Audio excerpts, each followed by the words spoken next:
You can't be serious, man. You cannot be serious! As was our arrangement a month ago, we thought we would get the great Greg Evans in to come down from his country manor, which is up in the north of Victoria on the Eildon Weir somewhere. I won't mention where you live in case you're inundated by tourist buses going to see the great Greg Evans and the Badger, who is his missus, Sue. So he has come down all the way to be on the podcast as his monthly appearance. So welcome, Greg. Well, thank you. Thank you very much, Sam. It's nice. The last words you just said to me was "don't talk." You said "don't talk." No, I said don't talk over the... over the intro? No. Over the intro. No, when we record and the music's coming, I'm not to talk. People talk and they sometimes say things that they wish hadn't gone to air. Now, do you think I would do that? No, but I've had people here say, we start off with they're saying, they're just on the tail end of a conversation. No, he's a nice fuckwit. He is. Jesus, what the fuck? I said, we on, they say. I said, we're on. Right. So we're on. You haven't said any of that, Greg, but I only just give you a warning that we are on in case you are going to belittle someone. Well, it's very nice to be on with you again, Sam. No, so good. So a bit of water's passed under that big bridge up there in northeastern Victoria since we last spoke. Your water. Yeah.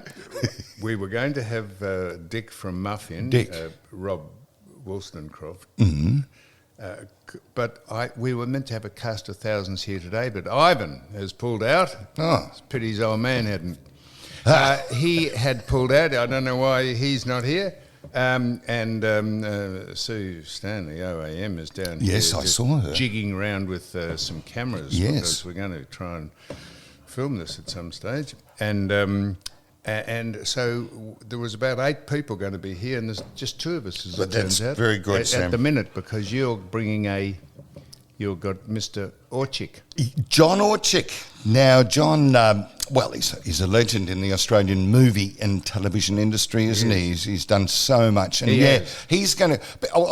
Look, remember I said to you, Castaway. Remember I told you about Castaway with Tom Hanks, and he's trapped on the island. Yeah. And when he gets off the island, they interview him, and he says, what you got to do is keep breathing, because if you keep breathing, the sun will come up, and when the sun comes up, you never know what the tide's going to wash in. So the last time I appear on this podcast with you, you know what the tide washed in? You and I have been offered a part in a movie. Bottle? No, a movie. With a note in it? You and I have been offered a part in a movie. Have we? A cameo Doing what? appearance. A cameo. Doing what? So you never know who's listening to the podcast. I hope it's not like Castaway, the movie, because that was a shocker. Wilson! We could be... Well, we can't say what we're going to do. I know a little bit about it. So you've brought up a topic we can't speak about. Well, that's don't talk.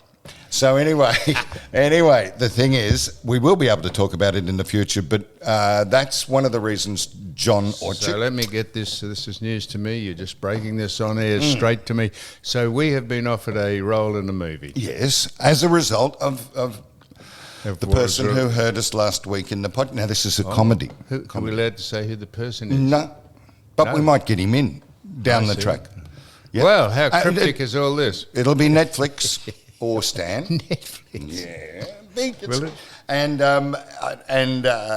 it's funny. It's a comedy. And you've got a bit, and I've got a bit. Maybe we need some acting lessons. You've seen the script? I've seen the script. You've seen the script? There's a script. Yes, there is. Oh, gee. We might have to go to John Orchik's acting school and take a few lessons. Well, and when's he coming in? He's coming in later. Yeah, he's coming in later. He started an acting school called TAFTA. Did he start The there? Australian Film and Television Academy, or film and whatever it is. We'll ask him.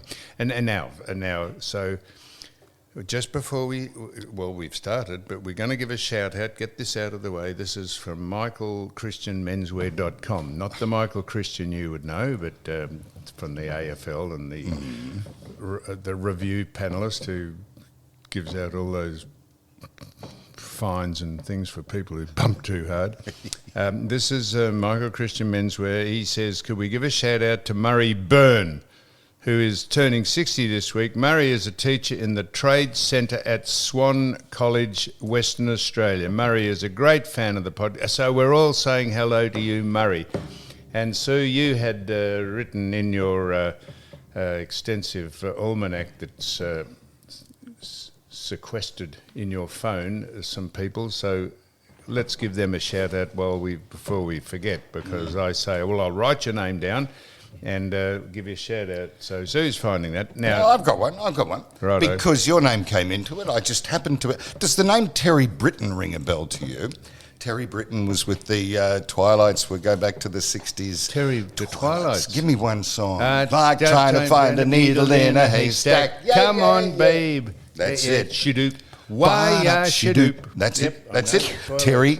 Terry Britton. I was at a luncheon with him the other day down at the Emerald Hotel down there in it is the Emerald, isn't it? Down in Clarendon Street. We had Russell Morris, all those old great rockers of the past. Russell Morris, we interviewed him. Went down, but see, Russell Morris, these old rockers get better.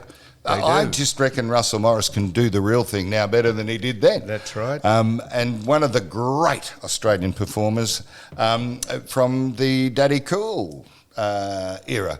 It can do those songs better than anything that they could do then. I just think they get better. Anyway, just getting back to Terry Britton. There he was at lunch. Now, this guy not only was with the Australian music industry in the 60s and so on, but the amount of songs that he has written and co-written for people all over the world, the list goes on from here to Darwin. It does. Now, Sue Stanley, who was the other shout-outs we were giving? There was one from Marg, wasn't it, at a function? Marg from Ballarat. Marg from where? Ballarat. Marg from Ballarat. Where were we, or where was she? Was it at the function, the golf function? Yeah, and there was another. Didn't you write any more down? Yes, Louis from Lonsdale Street. The guy who was crossing the road and you were in your car. That's right, Louis from Lonsdale Street. Yeah, he'll know who he is. We could make these up, couldn't we? We could say Frank from Frankston. We could say. Do you ever get stopped when you're actually in the street or anything? People come up and they talk to you and they pretend they know you. Yeah. We're at the stop sign. And usually they say, "You're Ian Turpin, aren't you?" I said, "No, I'm not Ian Turpin." "Yes, you are." "No, I'm not."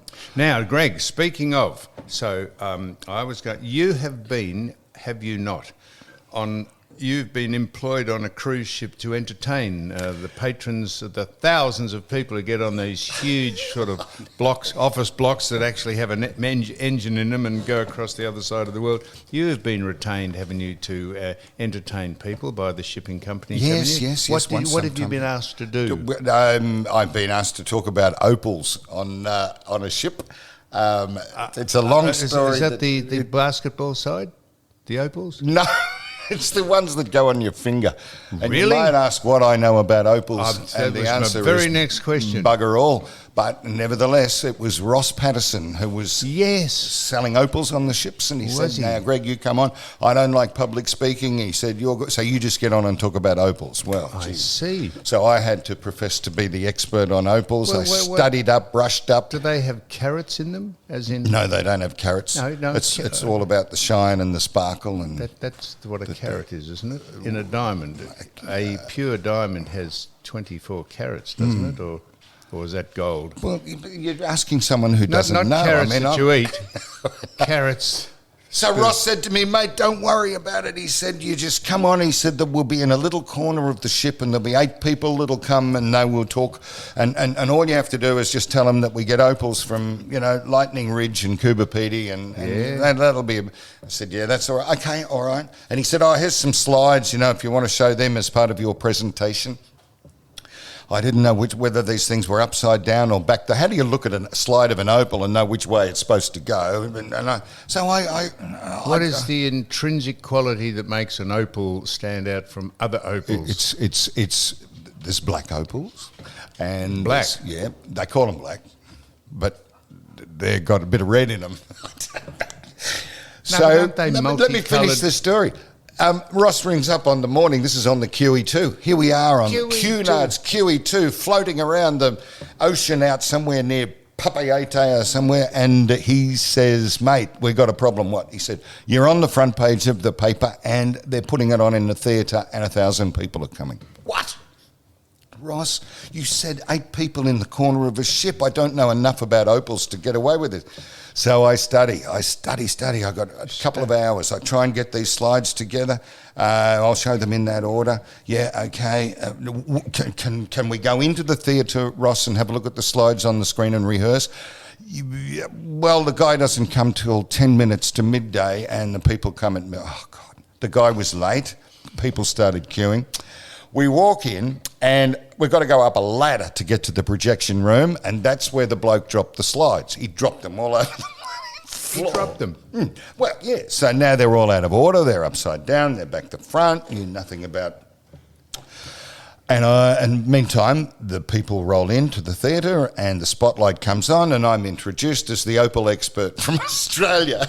I've walked out. Who was the bloke from Coopapedy who was the Opal? What was his name? No, go on. No, I don't know. No, you do.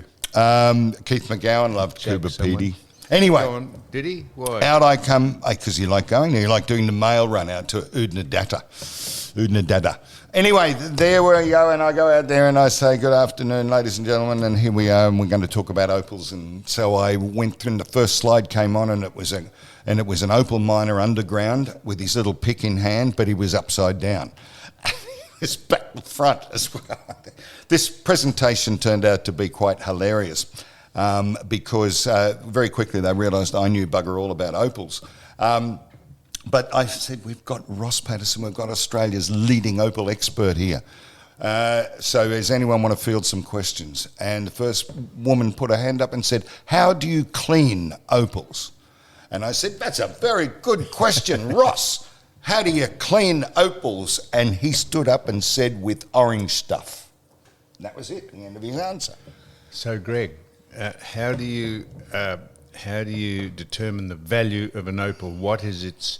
Did I ask you this before? Yeah, but you diverted beautifully. You got on to how many people were coming to the theatre. I openly confessed I don't know. Well, so if I was one of the fucking boilers and the old Sheelers and blokes on the QE2 wandering, gaggling down there after loading up with food and sitting watching you, and you were trying to sell opals on behalf of Ross, someone said, well, how do you know the value? What designates the value of an opal? Is it colours or is it size? What? It's colours. Colours. What? So what colours does it? Black are the most expensive. Black opals. Oh, yes, bullshit, but they've got red in them.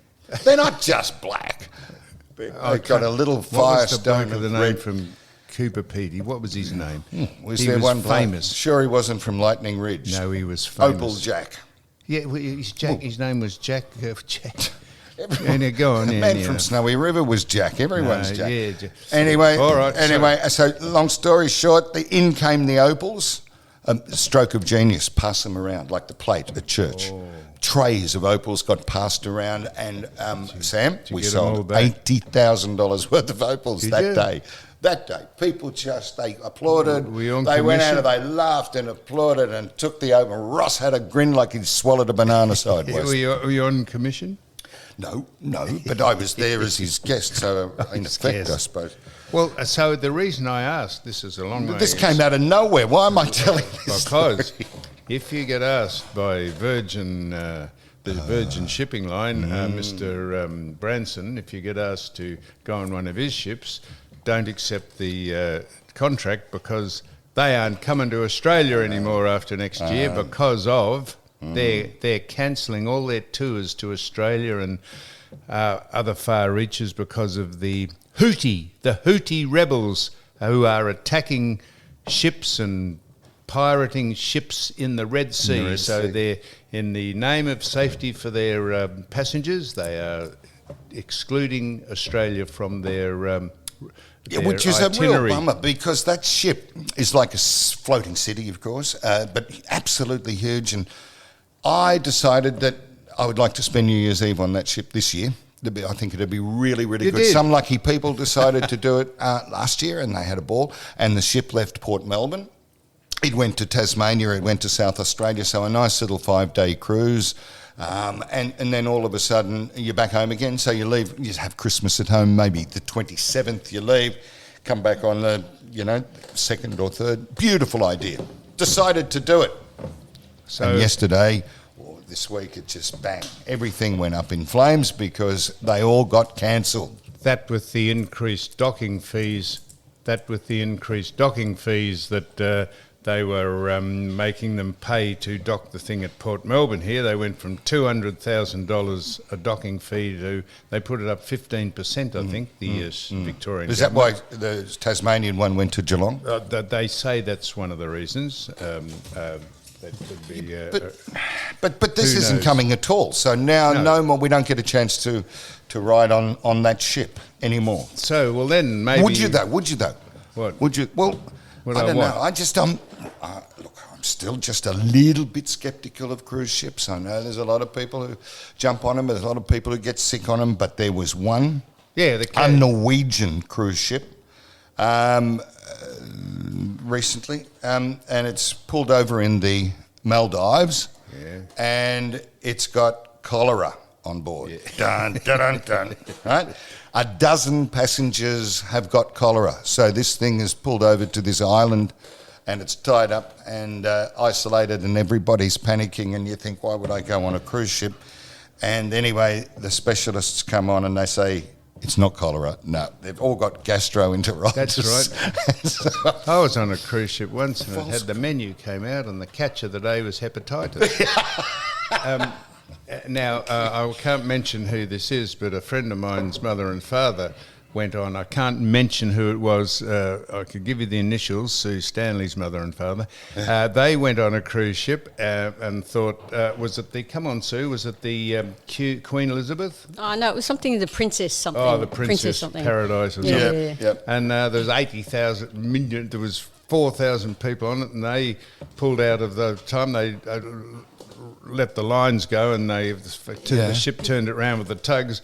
Everyone was bilious and vomiting, and they had the worst 3 weeks on a ship. They were all confined to quarters, and there's people throwing up, and there's vomit flowing freely down the corridors, and dysentery, and they said it was not a good experience, Sue, did they not? No, and they were quarantined, so they were stuck in their rooms. Oh, no. But they didn't even announce it, or they didn't shut it down or get everyone off and clean it. They waited till they got to Cairns, so they're halfway through the trip, and then they got everyone off board and cleaned it, where they could have done it at the first stop. Come on. Well, that wouldn't happen on the Resilient Lady, though, would it? Oh, no, not on one of the Queens. No, just more people get it then. So, Greg, if you didn't go, here's the thing. If you didn't go on the cruise, then maybe you could get a Ford Ranger and drive an electric Ford Ranger up from where you live near the Eildon. Well, apparently Ford are now... to try and qualify for the grant that they're given to build electric cars, which is the greatest hoax being perpetrated on the motor industry. Mercedes and I think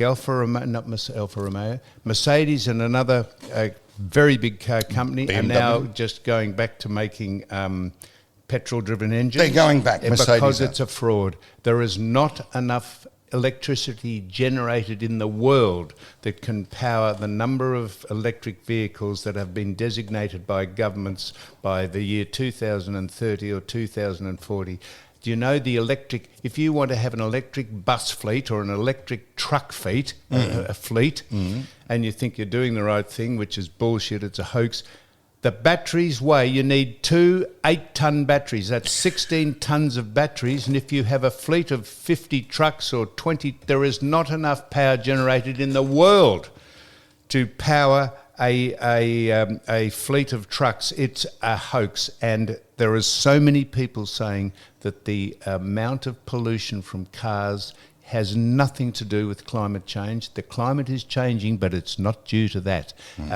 It's a bit like the COVID hoax. The COVID hoax now. So just backtrack there a minute. So Ford are actually bringing out a full battery Ranger, which was the highest selling car in Australia, wasn't it? I think possibly behind the Toyota Hilux. Okay, and so now and they're doing this to help people dodge the penalties of up to $20,000. Well, there you are. Which are coming in under the federal government's new vehicle emission scheme. The new vehicle. Well, there you are. You're getting penalised for buying a diesel in the future. Getting for a for a fossil fuel driven car, penalties. And that is the hoax of it. That the government are now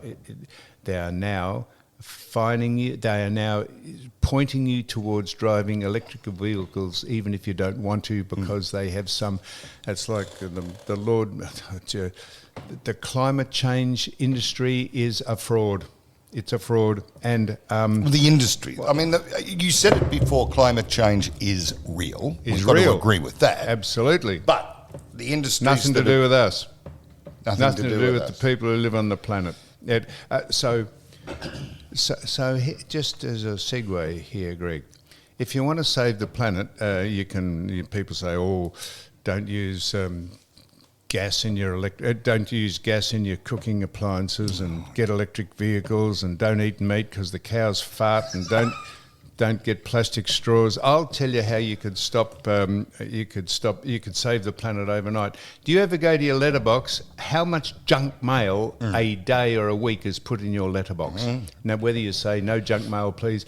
There's pamphlets and papers and newspapers and flyers and advertising material, and besides, where the apartments I live, besides all the mailboxes there's a huge bin, a receptacle. Yep. And people just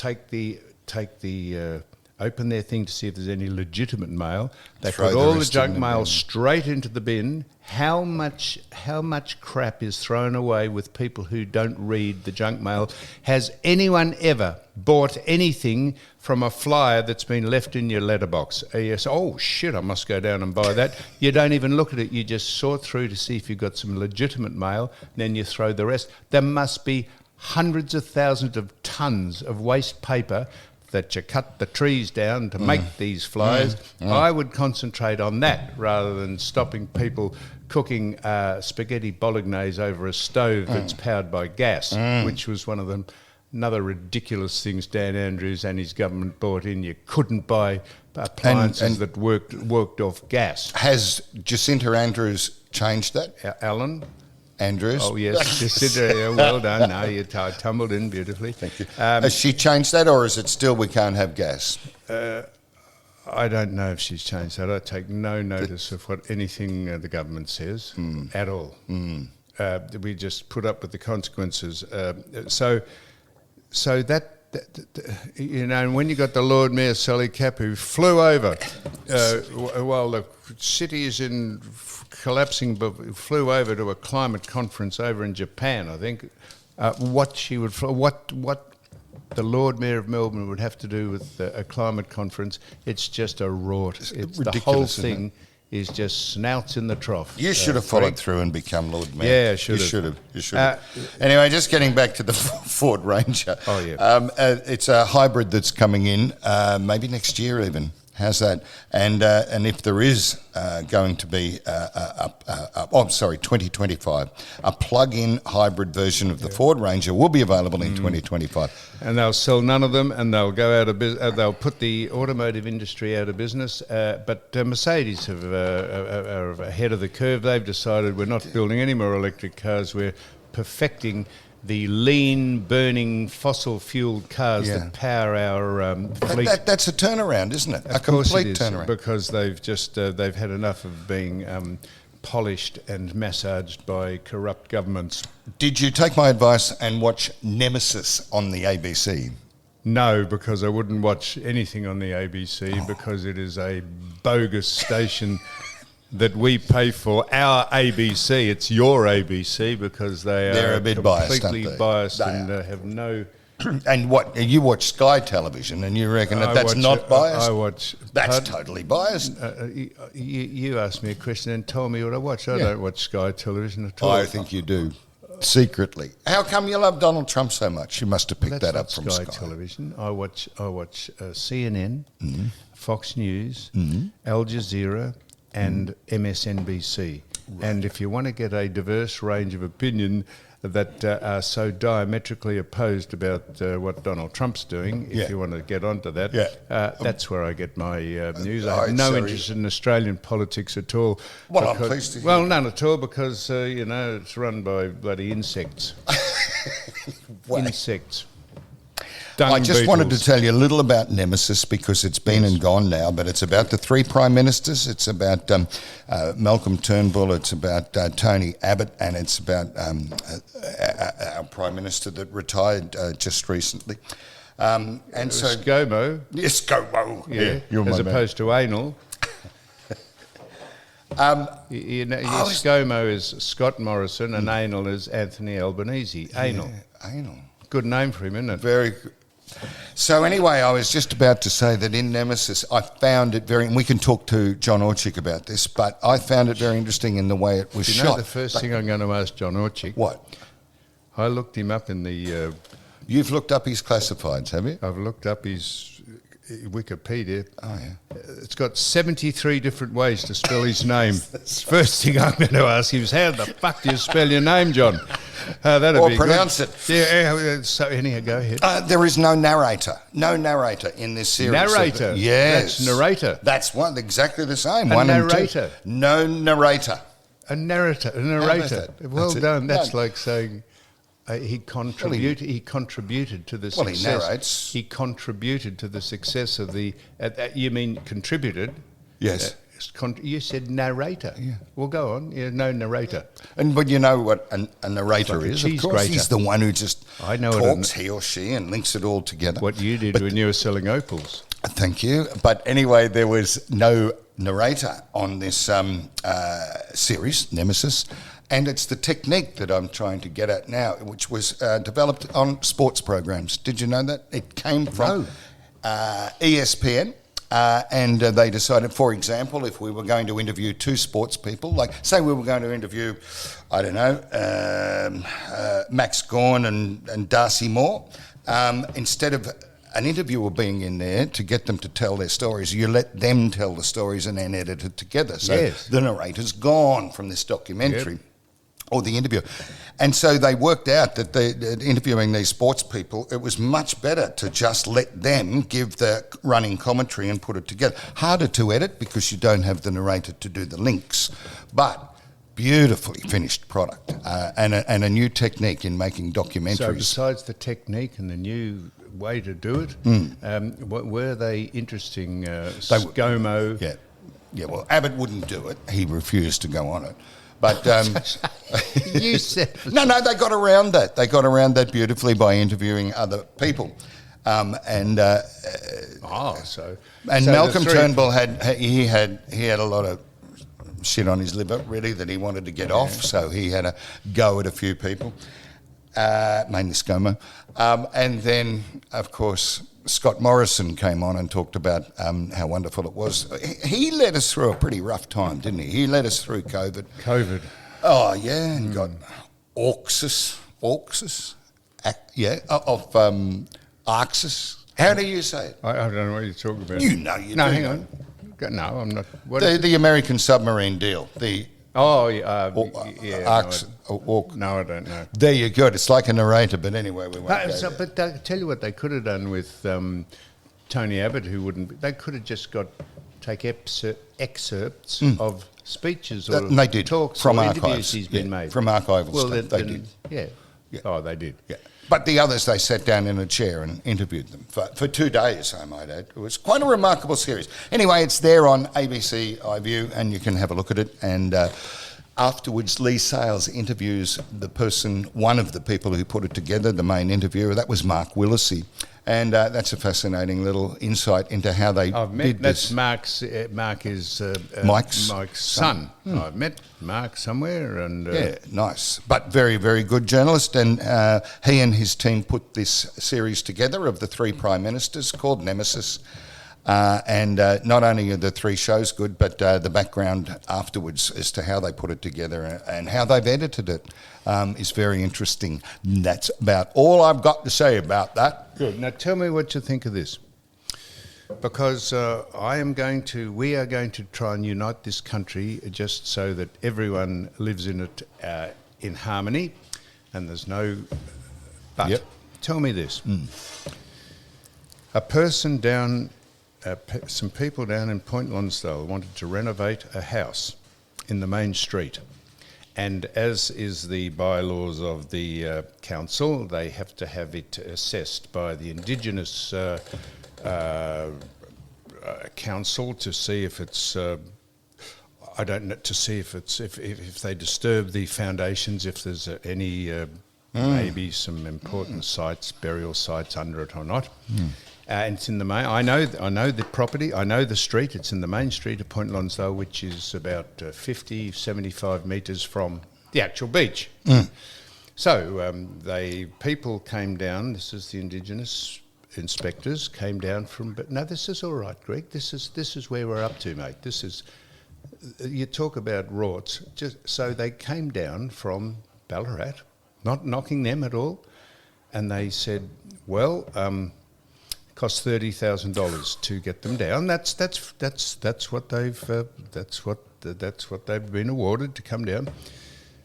They said, well, look, this is about 75 metres from the beach. We'll have to come down and take a soil sample from under your foundations.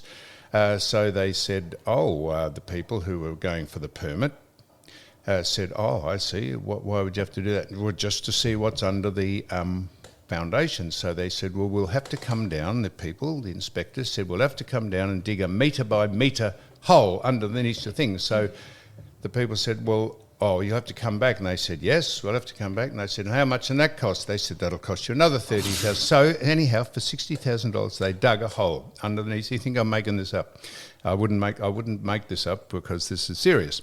So they dug it up and they said, well, there's sand under, and they said, possibly the beach was here 500 years ago and the tides receded, and they said, we're going to have to take some soil samples, some sand samples to see if might be any cause for you not being able to... I thought, my word.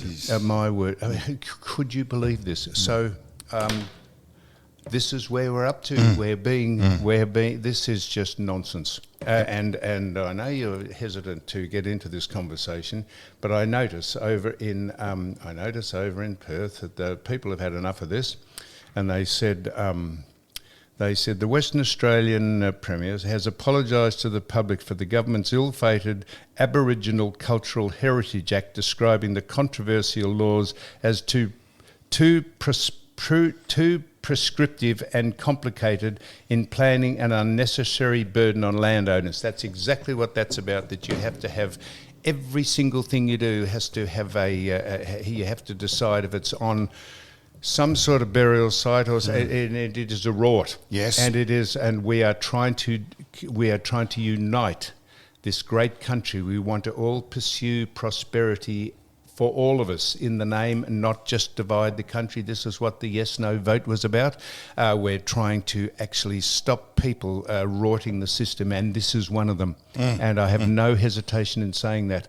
And how do we stop it? Because it's snowballing. We have no one's game to push back on this nonsense, because they get branded as bigoted and racist, and they get cancelled.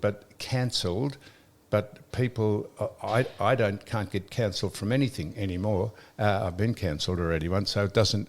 But you'd be amazed at the number of people that need someone to say, not necessarily me, someone to say, this is just nonsense. This is absolute a rort, and we're being taken for a ride. And this country is all of our country. I was at a function the other day, and someone asked me about the welcome to country, and I said, well, I just don't know why we have to be welcome. We're just all our countries. Yeah. It was no one's country. The Indigenous people were the original inhabitants before we got here, but there was other people here before them. So at what line...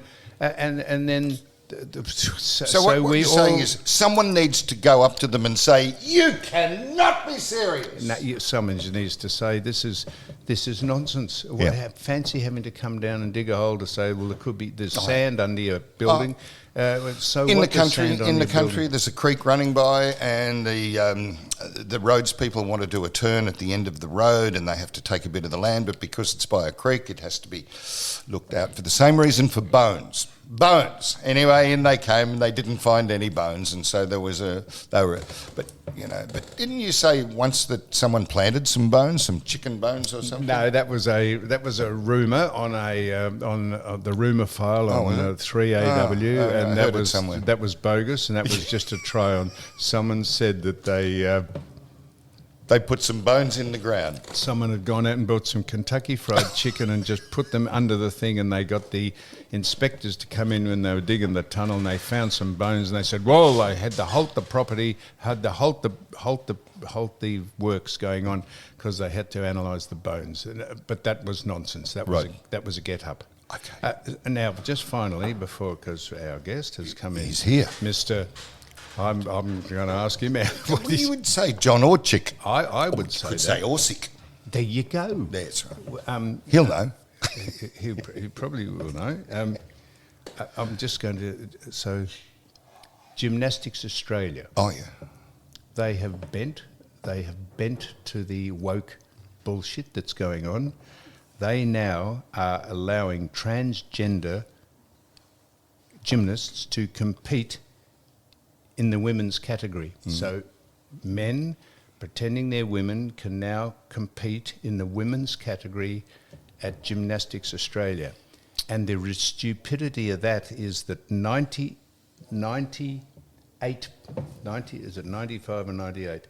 98% of gymnasts in Gymnastics Australia are under the age of 12 or under. 98%. There's 80%, 98% of the 800,000 people that do Gymnastics Australia are under the age of 12, and the transgender gymnasts demand and are required to change in the change rooms with young girls when they're actually men or males. And you say that's homophobic or that's transphobic. I don't give a fuck if you say that. That the stupidity of that is palpable. Yes. If that's a word, is palpable.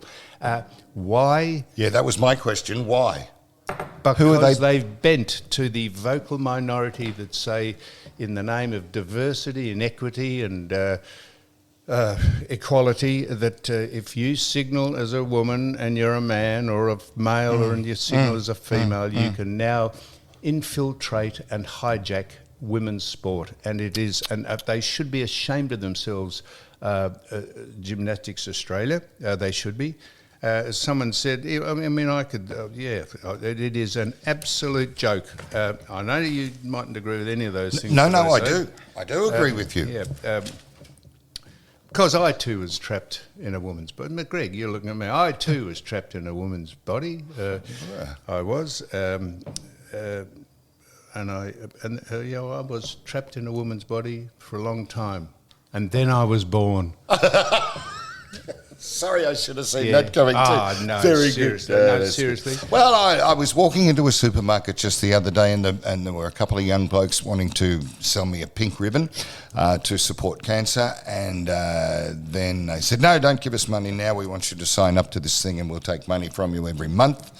And can we just take a couple of details? What's your name? What date were you born? And what do you identify as? That's it. I said, well, a male. Yep. Oh. So it's beyond me. I just can't quite come to grips with it.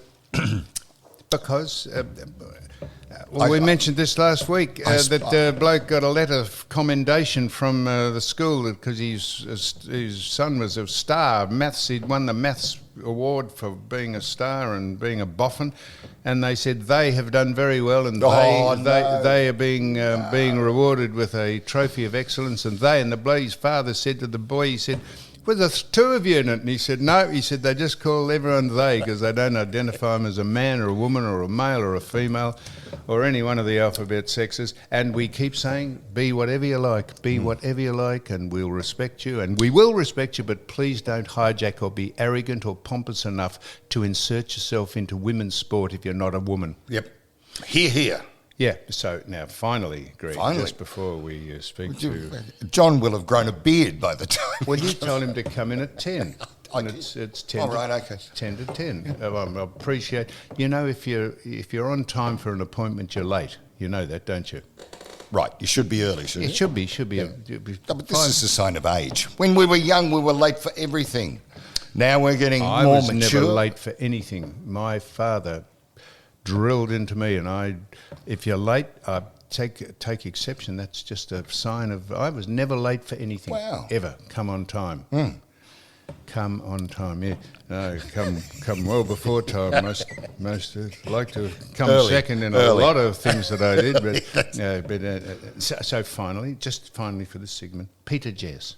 Yes. He's now, I hope I get this right, doing a class action for the footballers who have suffered. What's it called, Sue? The brain. The CTE. CTE. I have Concussion. no idea what that means. It's contusion or CTE. Anyhow, for the... Concussion. Yes. Yeah. And he's gone round apparently, or they've canvassed everyone. Dermot Brereton was canvassed. I wasn't canvassed, but they've canvassed everyone about, have you suffered headaches and and have you been mentally affected by you playing? So why wouldn't they come to you? Yeah, exactly. I was going to say, have you ever been affected by Knox? And they're gathering, and they're going to put a class action to the AFL. Just a push for money. And the AFL has retaliated. The AFL have retaliated, and they said, right, we'll take on board what you're doing, but we're not responsible. We don't retain the players. The clubs retain the players. So you go to the individual clubs. How many senior sides in the AFL these days? 18? No. Yep. Is there? 22, Is 18. there? But so they've actually handballed Clubs in it. the AFL. If you'll pardon the pun. 16. They've 18. They've handballed it back to saying the AFL have said we are not responsible for the players. The players themselves and the club are.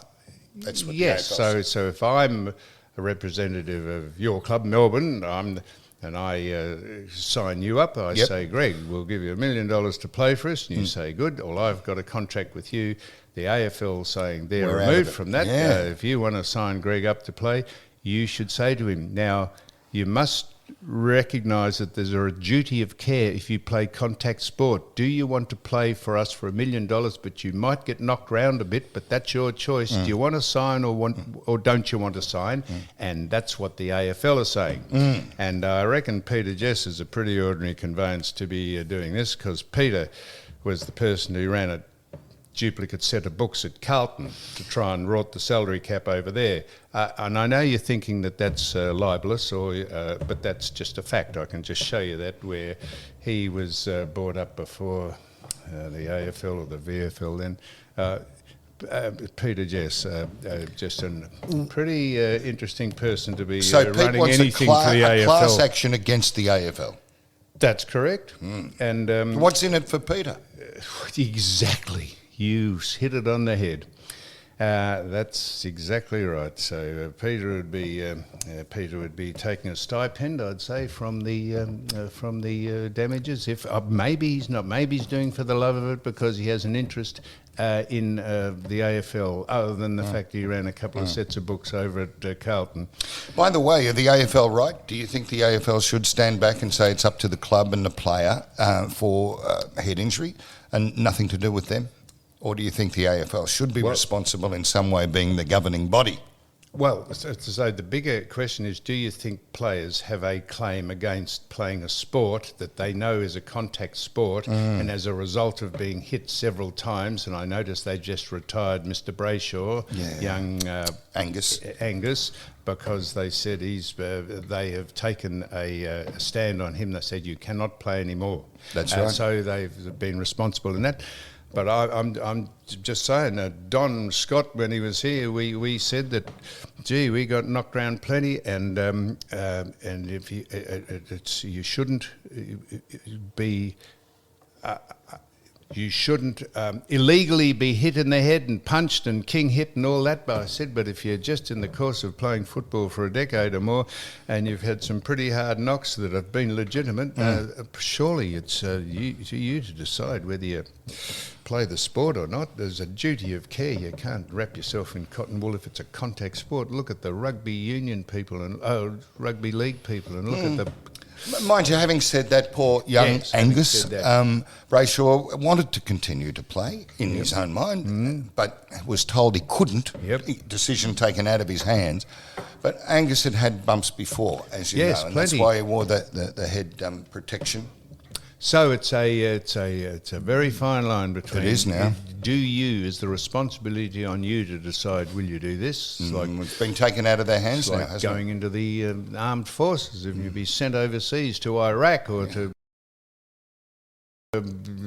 Well, we wouldn't, because we got flat feet, so it's okay. Yeah, you've flat feet. Most Your people, feet are buggered. Your feet are in most people's flats for 20 odd years. Settle. No, until you found Sue and married Settle. her. So there we are. So that's the AFL. Now, what we're going to do is we're leaving. That's it.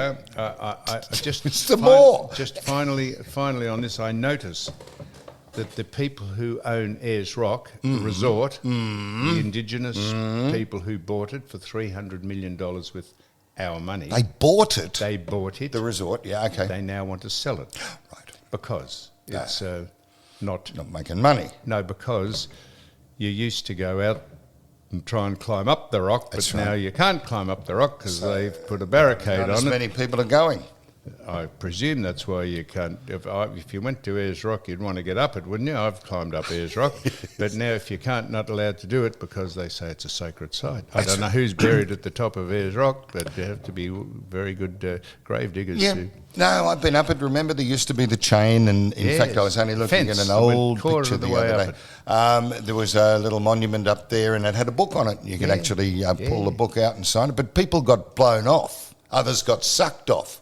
And they died. There was a queue for miles, and they thought if we're going to get blown off the top of Ayers Rock or and so therefore vortex, there was that, and then other people were queue never ended. But there was no went down to Catherine, and there was no toilets up there, so some people did things on the rock, and that's when the Indigenous Australians said, right, that's it, it's finished, you can't go on the rock. You can go in and you can walk around the base of the rock, but you've got to pay. There's an entry fee now. There's a gatehouse there. Yeah, that's like the $30,000 to come from Ballarat to dig up a square metre of turf underneath the bloke's house in Point Lonsdale. So it's all going back, is it? The Indigenous that's one of the news items. Said they've got it. Give they want to sell back it. To the Irish. I wonder if they'll pay the money back that was bought by the taxpayers. Do you think that in the name of diversity, inclusion and equity? Don't know. Anyhow, I'm going out to have a look at the rock in a few months' time. I'll ring in and give you a report. All right. All right. Well, anyhow, we're going to now close this off, Greg. And any final comments before? No. Right. It's been an absolute pleasure. It's been all mine. Thank you. The Opal King.